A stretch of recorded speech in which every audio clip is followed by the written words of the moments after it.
Hello, my name is Kent Philpott, and this is program number 4 in our series on shamanism. I call it the world's largest religion because it's found almost everywhere. In all the world's religions, large or small, they're going to find elements of shamanism. Now, I'm going to begin, of course, I'm on page 9 of a 22-page essay on this, and so I'm picking up here with a section called tutelary and helping spirits. Tutelary spirit is one that protects and guards the shaman. The second function, as the name implies, is they are helpers, and the second role is subordinate to the first. The tutelary spirit is said to choose the shaman, and the helping spirits are given by the tutelary or guardian spirit. Sometimes the tutelary spirit is female. Sometimes they are celestial wives. There's a close relationship between mystical and carnal love in shamanism. There's no doubt that the sexual elements play an important role in the shamanic story. A shaman can have sexual relations with female spirits, and of course the issue again is whether the sexual relations occur in real time or not. Some writers say one thing, others another. This is the age-old story, though, of the incubi and succubi. These are spirits, actual spirits, that imitate humans and have actual human sexual, actual sexual contact with humans. This is something that has been gone on in the history of humans for a long time, and is not unusual, although it may sound usual to you now. But such is not anything new. The helping spirits are known as familiars or helpers, assistants, or guardian spirits. Tutelary spirits are also known as guardians, but among the class of helping spirits there are also guardians. It is the tutelary spirits that the shaman calls up in the seances, as they have more power than the helping spirits. The shaman is the one who has concrete experience with gods and spirits. He sees them face to face. He talks with them, prays to them, implores them, yet he is in control of but a limited number of them. Any god or spirit invoked during a shamanic seance is not, by that fact, one of the shaman's familiars or helpers.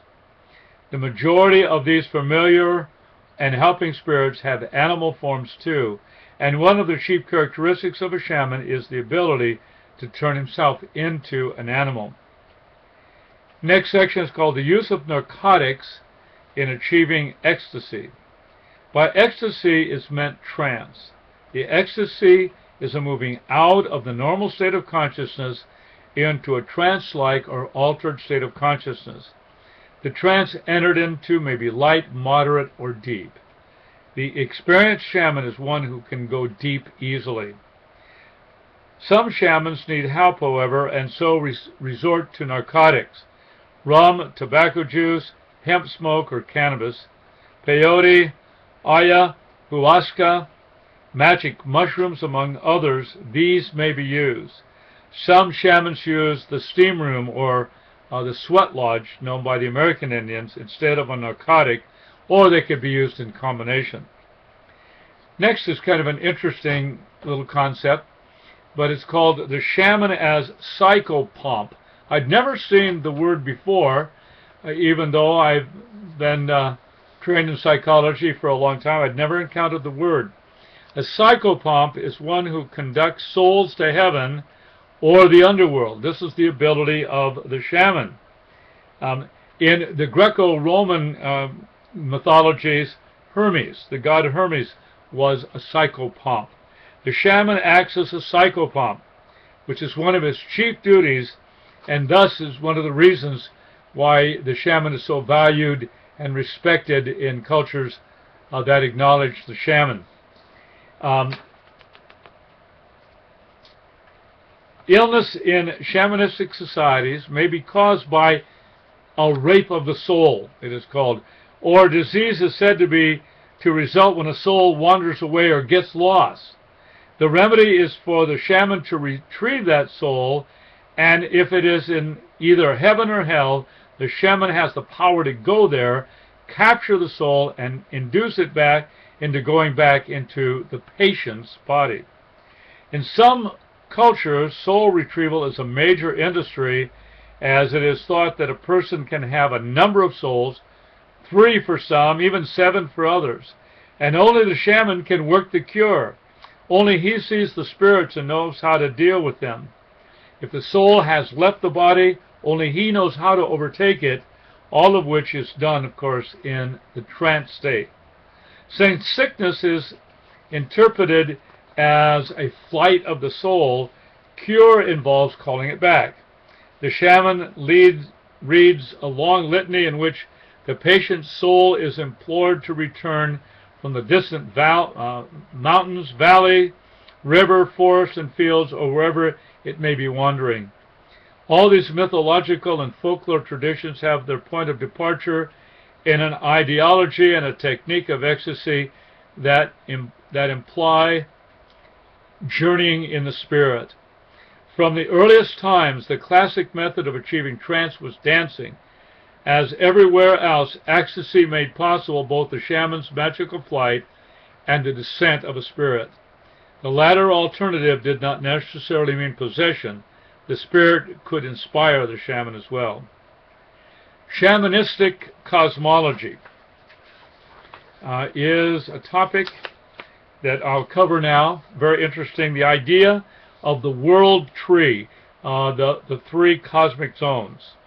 The universal world is generally conceived of as having 3 levels in shamanistic societies. There's the sky, the earth, and the underworld, which are connected by a central axis, or axle, often referred to as the axis mundi.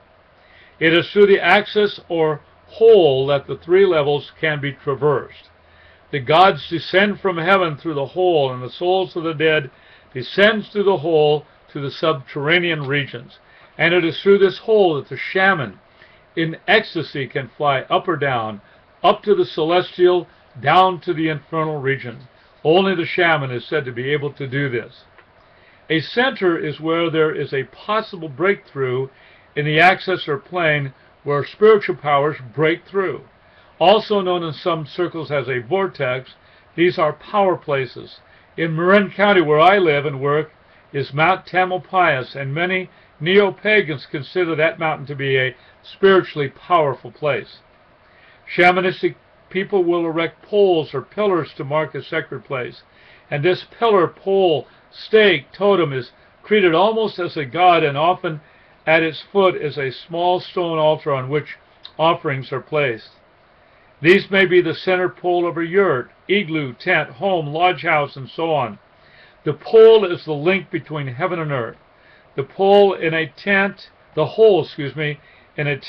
allows smoke out, as is the custom of some of the American Indians in their teepees, also serve as access to heaven and hell.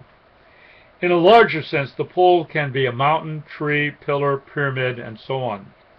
The cosmic tree, or the world tree, is essential to the shaman. It may be a birch tree planted somewhere close to the residence of the shaman, and from its wood the shaman makes his drum. Climbing the ritual birch tree, he reaches the summit of the cosmic tree. Artistic representations of the tree may be found inside his dwelling place and on his drum. The tree connects the 3 cosmic regions, or represent them. Heaven, that would be the leaves. Earth, that would be the trunk, and then the underworld.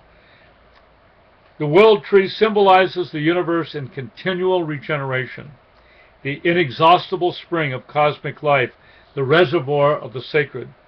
It also represents the idea of absolute reality and immortality. The world tree becomes the tree of life and immortality. Once again, we see a connection with the tree of life and also the tree of the knowledge of good and evil, as described in Genesis chapters 1 to 3.